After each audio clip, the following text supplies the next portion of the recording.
Hello, everyone. Welcome back to Nycehoops Podcast. My name is Nicholas. Today, I'm with another former opponent of mine. We met at a tryout in Kirchheim and played several battles against each other in the Pro A. So, welcome to the show, Elijah Allen. Elijah, how you doing?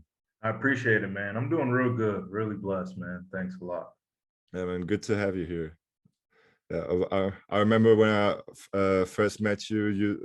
I think it was almost immediately after you got your German passport, I Yeah, think. yeah, yeah. Yeah, Yeah, so exactly. Some years ago, man, time's been flying. yeah, time's flying. Lots of things that had happened. So yeah, it's uh, if I look at actually when I researched was when I actually found out that you, because I always thought you would start your career in Germany in Lich. Yeah, It yeah, turned out you played your first year in Gießen. yeah. So my question is it the same team that's now in the BBL, or is it the different Gießen team? Oh, it's a different decent team. So it was decent Pointers, and they're still a team I think that play first Regionalliga right now. And then yeah, the 46ers, that's another whole another team right there. But the Pointers were Pro B, and then the year that I came to them before that, they were Pro B, and then they dropped to Regionalliga, and then I signed when they were in Regionalliga, played 2 years there, and then went to Lish in Pro B. Yeah, nice. Yeah, so you grew up in Columbus, Ohio. Yeah, exactly. Of Long course, way from home, man. yeah, first question, how much of a LeBron fan are you? I am a LeBron fan. I'd say I'm more of a Cleveland Cavaliers fan. You know, it's been a tough route ever since he's left, but yeah, I'm a LeBron fan for sure. You had him back for a while a couple of years ago, and then you decided he's going to the big stage in LA. Exactly, man. Go get paid, live a good lifestyle. I don't blame him. Man. Yeah, so you played college at D2, Yep, yep. Went and to yeah, 4 years, Northwest Missouri State. They won the national championship the past couple years, so they've been doing really well. yeah. So yeah, some German fans might not know is that like players that come from Division 2 also can make a great impact in German basketball. Like for me, always the first example that comes to mind is Braden Hobbs. He came from a Division 2 college. Exactly. Then you also came over, been making a name for yourself in German basketball. Been constantly moving upwards. Now you're also at Bochum, who just moved up to the Pro A. So I think it's like a good proof that wherever you go, you make the team better in a way. Yeah. So how would you describe your playing style for now? Man style, that's difficult. I just play hard and Mhm. see what happens. But for me, I'd say, man, really like to shoot the ball. And yeah, at this point, it's really like I enjoy defending also and being physical. But yeah, I feel like coach wise, I do whatever the coach needs. Um, don't have to have the ball in my hands every possession or something like this to make something happen to help the team. And yeah, just try to win, man. Yeah. Yeah, that's a good point because I think most people that watch like German basketball only think the Americans come in to just like ball hog every possession, just become top scorer every game. Yeah, And I think it's really good to see like selfless guys like you, like Roger Matthews, like Jalen Smith, to like overcome that stereotype, help the team become better, and actually get rewarded for it. So. yeah, definitely. I think it's the right way to play too, because especially in Germany, I think there's many guys that are be on your team that can also play. And yeah, there's no reason, I mean, in my mind, in Germany, why, you need to be scoring 20 points a game, especially at the higher levels, unless you're just that talented. But I feel that there's other guys on your team that can also help. So if everyone does their part, it makes the game 10 times easier. Yeah. Yes, you played at all different levels. So kind of like describe like the difference you've accounted for the different clubs you played in the different leagues. Yeah, I mean, personally for me, I think Pro B would be, I don't know, this is just my opinion, but I think it's much harder to play Pro B than it is to play Pro A because you know, when you play like Pro A, it's like you know exactly what you're coming into the game to do. You know your role. You know what other players are exactly going to be doing, and then Pro B is like it's wild. You know, you kind of don't know what to expect game to game. It's a little bit different, but yeah, it's definitely I think a growing process from going from Regionalliga to moving up. Yeah, yeah, man. How would you describe the differences and like the players you encounter, like especially from like a couple years ago to today? Um, yeah, I'd say like from each level, it's much different. So like from Regionalliga, when you go from your imports, you really just have imports that really just want to score. That really, they're not looking to pass because those guys with the high numbers are going to be able to have a chance to get to the next league. If you have low numbers in the fourth league, you're not going to really have a chance to move up or to go to the next league, and then you'll get stuck there in that league. So yeah, I see that the most. And then like as in going up, and then you get to Pro A, you don't need those type of high numbers to be like a good player. It's more of having a good basketball IQ, being a good team guy, and producing when it counts. I think that's what makes the career as an import go longer. Yeah, nice. What would you say changed for like kind of like your own game, your own style of playing, like going through the different clubs and leagues during Yeah. both years? For myself, and I think really I put in a lot of work during the summertime to get better. I think I was a little bit slower in the past, or a little bit overweight also. So I think, yeah, just growing and trying to figure out what exactly the coach wants from me and doing exactly that, and not trying to go outside of it too much. So like the same work that I put in the summer would like translate right into the games. And I didn't try to go outside of that. Maybe like try to add the next season something else. But I think that helped out the most, is like trying to just stay consistent with one thing. Yeah, it's like a quote that Sharon Eli told me in our interview. It said, "Make your weaknesses your strengths and your strengths your weapons." Exactly. Like And don't also, lose anything, but definitely keep adding. yeah, I also have like that toolbox mentality. Like you got your toolbox of movesets, but in every like possibility, you work on something to add to that toolbox. Exactly. And it's been fun too, because I've been in Germany for 10 years, and I've played for so many different coaches and playing styles, and it's just like from each coach you take something big from that and keep it going forward. And I think that's really been cool. Like you'll be in the middle of practice or a game and then remember something that another coach from your past had told you. And I think that's also the fun part of the experience too. Nice. Like, what would you say have kept you in Germany the whole time? So you only played for German teams? Um, that's difficult to say. I don't know. It just always worked out that way. Yeah, like the first 4 years, I was really trying to get the passport.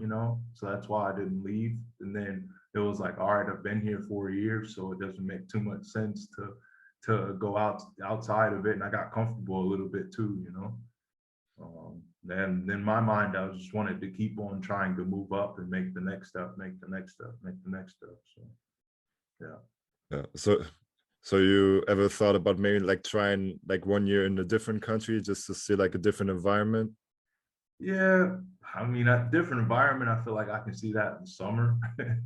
I feel like Germany, the league is very stable, where you don't have too much to worry about, especially off the court and payments and stuff like this. Um, yeah, with Corona hitting also, yeah, I think Germany's what's a good place to stay for sure. Yeah, it's really surprising how many clubs actually persevered through this pandemic so far.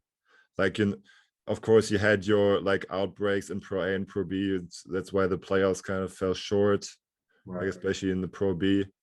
But like I really expected like out of the pandemic there would be a big shortage of clubs that would be able to contend in Pro A and Pro B.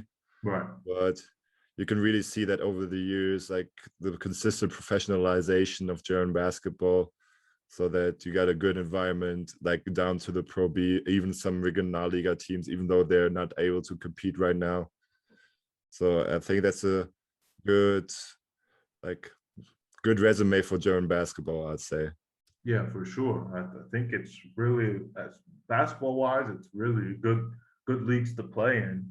Money wise, I think some countries probably give their players a lot more money, which maybe that will come later in Germany. But basketball wise, it's really good to compete in. Oh yeah. I mean, it's also like a resume that people like you, like Shy Eli, like Dan Opland, like imports coming from outside that settled down here and basically build a well, not only a second home, a first home also. Exactly. Yeah. I mean, you got the passport, you can stay here permanently. You've got your network here now over basketball, and I think it's really great to see people like that are able to build a life over here through basketball. Definitely, man. That's the thing too. It's like basketball's fun for sure, but don't let it use you, you know. And that's the thing I learned from the beginning. Like I always try to do something besides just basketball in Germany. I think that's what's kept me here too. Like in the summer, doing summer trainings for kids, or trying to run the summer league, or just trying to stay doing something else besides just playing the game, you know, so that you can build something for farther when you're towards the end of your career, like now. This is good transition. Talk about something else doing besides the court. Of course, you got your big project, Lemonade Highlights. Yeah. Tell the audience a little bit how what's that about, how it works, and how you use it as a platform for players to promote their game. Yeah, me and my friend started it. My friend Tom, we started it about 2 years ago now. It's really, we just try to get highlights for players and agents that they can use for their social media, or to be able to send coaches to get jobs in the off season or during season. Yeah, it's been going well. We just break down their highlights, get their whatever the player needs, and add a song to it and get it back to them. So it's been going well, and it's something that we really want to push. We feel like there's a big hole with guys having to look at their whole season tapes or games just to get the clips to send to the coaches, and we kind of break that down for the players so they don't have to worry about it. So yeah, it's been going great, and we just keep on going with it.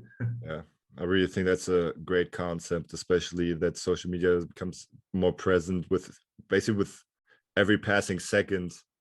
Like you got players now that play BBL that have thousands of followers, big reach, and players that may not have that reach but can use your services to show footage of them out there, maybe just for people to see or to specific people.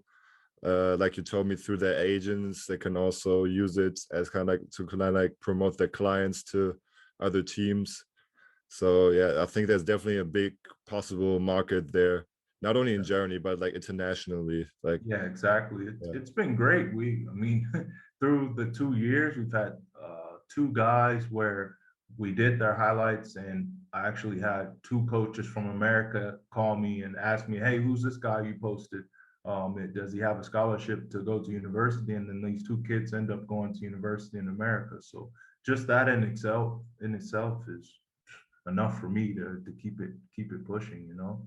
And also guys are getting jobs from the videos also. So it's like we're helping guys, but also it's good for us too, you know. And we also like seeing the players play, you know. So yeah, it's cool. yeah, I remember when I tried to go to college, I would have to post my entire games on YouTube, and a friend of ours would also have to edit out highlights.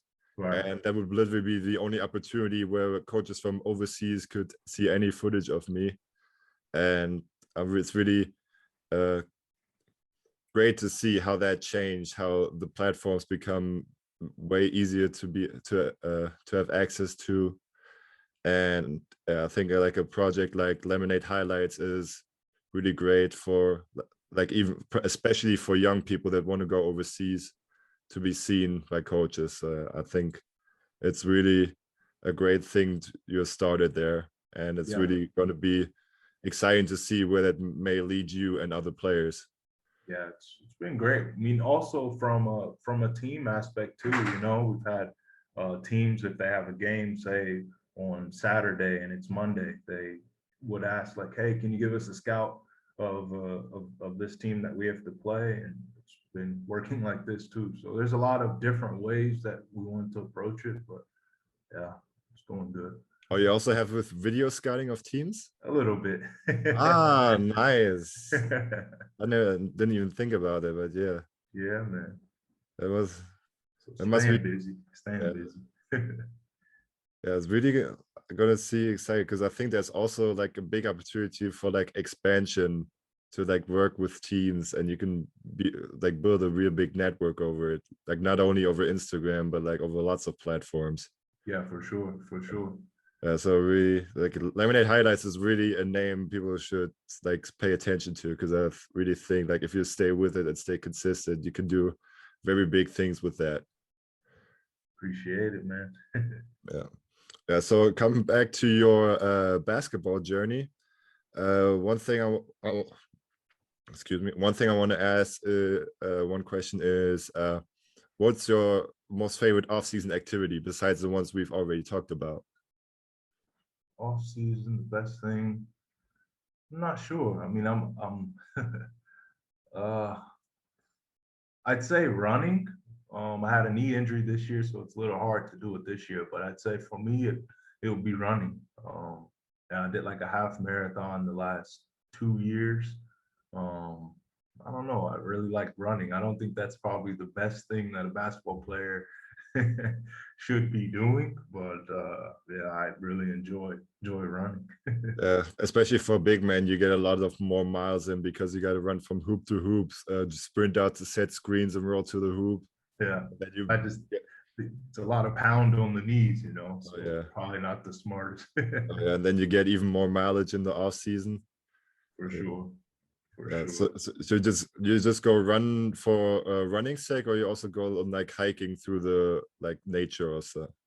It's everything, man. So sometimes it'd be on the street, sometimes it's in the woods, or I travel somewhere and go running, or it's around a lake. I just like being outside and moving, man. Get my music, my headphones, and just go. Yeah, that's like something that's become very prominent in this pandemic, because it's like not a lot of other things people were able to do outside their homes. Yeah, for sure.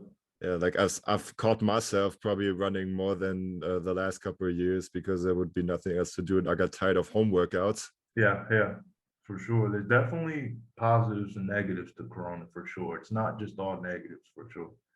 Yeah, it all depends on how you adapt to the situation. Exactly. Yeah, and I think it's really like it gave a lot of us the opportunities to like question our routines, and maybe like have some little tweaks that you weren't able to do because of all the things you were busy doing. It gave a lot of us a lot of time to like assess our routines and habits, and maybe do optimizations where we weren't able to do them before because of the time constraints. Exactly. Definitely had to live different these past year and a half. Yeah. How did the Pro B handle testing? I know I had friends in Starmsdorf in the Pro B. I know they were testing on every game day, I think, and they had attendance lists for every practice. Was that the standard for all the other teams as well? I think it was the same for everyone. I mean, game days had the test. Also, sometimes during the week we had the test. They had, weird rules where like locker room rules where you can't, be all together, or it's really some weird rules they had this year. But I mean, the real weird one that I felt we had for Corona was we had to wear the mask to walk in the gym on game days, but then you also couldn't cross the half court line walking to the locker room. You have to walk like on your side and then to the locker room, but you couldn't cross your foot over the line. But then in the game, you're playing back and forth, so it makes no sense. Yeah, there's some weird rules, but hey, got through this weird Corona season. Yeah, I think like these last 2 years, like especially for athletes playing in pro leagues, is gonna be ingrained in their memory because of all the Yeah, differences they had and all yeah, the rules they had to follow. Besides the rules they already had to follow because of like expectations from the coach or like the manager. yeah. And then like also having to bring your own energy because there's no fans. This was also very a weird feeling too, you know. So it's like we're in the playoffs, and you know it's like you still have to bring your own energy because you have no fans. You know, it's really weird. You have to bring your playoff hype in front of no people. Yeah, exactly. Were there so there weren't like zero fans allowed at Bochum games, only like the staff members? Exactly. The staff and yeah, wouldn't even say sponsors. It's just mainly like the GM stuff like this, but it wasn't any fans. Yeah. That's very unfortunate because I know Bochum has one very popular fan. His name's Seabass, if you heard of him. Yeah, yeah, yeah, Yeah, he's always been one of the moderators for the BBL streams now. yeah, yeah, yeah. Yeah, Yeah, he was around a lot for sure. Nice guy. yeah. Seems like a very energetic guy too. So I think just probably just having him in the crowd would have been a big improvement. For sure. He's a cool guy. Yeah, I think it's really good to have that, to like add more personalities like that to represent like German basketball and like kind of like lobby for them in the public eye, so we get like more opportunities and more endorsements for German basketball, so we can further professionalize German basketball. That's what also what we are trying with Nycehoops, is to add another platform for that, so that people can learn a lot of perspectives. And because I think the more perspectives you get to know, the better you can kind of like coordinate through all this, like both as a player, as a coach, maybe just as a fan. I think like platforms like that, and of course Lemonade highlights, really help like spread the word about German basketball, because I think it's still very underrepresented. Yeah, definitely. We definitely you know, we were trying to do awesome like some day in the life of how things actually work, because I think everyone has like a view of how things actually work, but it's not reality of how things actually are. So we wanted to kind of do some stuff like this, and we have a few that we'll probably work on to put out, but definitely I think it's a good idea what you're doing too. So kind of like a documentary series. Yeah, kind of so like Oh, nice. showing how things were working, especially during Corona. Um, yeah, so hopefully we can get that finished and get it out there so we can see. Yeah, talk a little bit about your inspiration to. Were you like a big like TV show or movie fan growing up, or? I wouldn't say I was, man. Like I definitely watch shows all the time for sure. But yeah, was there one show or anything like this? No, like I was literally had no life, just on the basketball court. Yeah, I think that's kind of like what most Americans come in, especially living at college. Like I got to know the college life, but basketball in school is basically everything you do, because Yeah. there's not many other time to do anything else. Yeah, or you're a bit too tired to do anything else. Like you get free time, and it's like you're so tired from the week or something like this, and you need to rest. You know, so yeah, definitely being able to find balance is key. But I will say with Corona, that was actually kind of a blessing for me because with the highlight stuff, we only had practice once a week, once a day, and it gave me time to do actually other things that you normally, you know, you're practicing twice and then you have weights and Yeah. you have so much stuff to do during the day, like maybe visit kids in school or something like this. And with Corona, you didn't have to do all that stuff. We just had practice at night and that's it. So it actually gave me more of a, oh, this is how life actually is without basketball every second. So yeah, for me, Corona was yeah bad with the you know, being with friends, being with family and a lot of people together, but definitely there was some positives that came out from it for sure. There's actually a life outside the gym? No way. You'd be surprised, man. Yeah, I do really, however, really feel about the first year players coming over here. Like they know no one, they don't know the language. Yeah, And basically, like all they do is like travel from the apartment to the gym and back. And like all they probably are able to get is delivery service unless yeah, someone shows them how to like grocery shop in Germany.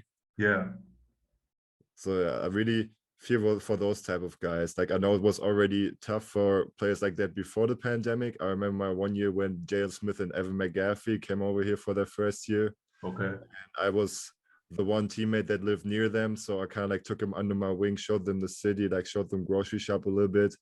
And you see them now, like they're like you see, of course, Jalen Smith now MVP of the BBL. yeah, McGaffey just moved up with Heidelberg in the BBL. yeah, I think it should really like you should really push the responsibility of native players to help out the imports to kind of like yeah. get comfortable like on the team, even though they might be the ones that play in like a totally different country next season. You should Yeah. still like do your best to like have them. I think that's really important. I mean, I feel like I was the same way you are with every American that comes here trying to show them different things. Also for me, was the holidays because you don't in practice they don't tell you, hey, tomorrow the grocery store is closed, Yeah, or something like this. So then you have no food for a day because you didn't know. So I think definitely someone to take the imports under the wings is definitely a big help, man. So I agree with you. yeah. I even I fell victim to the holidays because in Berlin we don't have too many holidays. Okay. Then my 3 years in Heidelberg, of course, Baden-Württemberg. Yeah. First, they sell no alcohol beyond 10 p.m. Yeah. Yeah.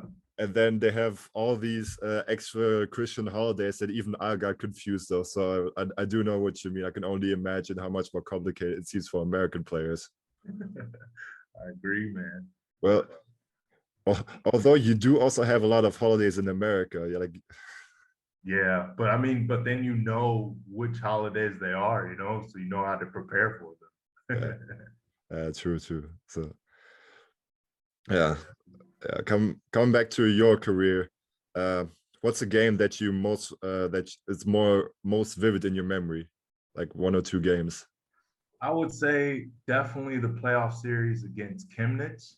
Um, that was really crazy because they were up in the series and basically they just had to beat us on the home floor to close the series out. We were down, so I would say that series and then having the chance to help Gotha go to the BBL that was real special for me. And the fans in Gotha was really supportive and crazy. So it's really the best feeling I feel.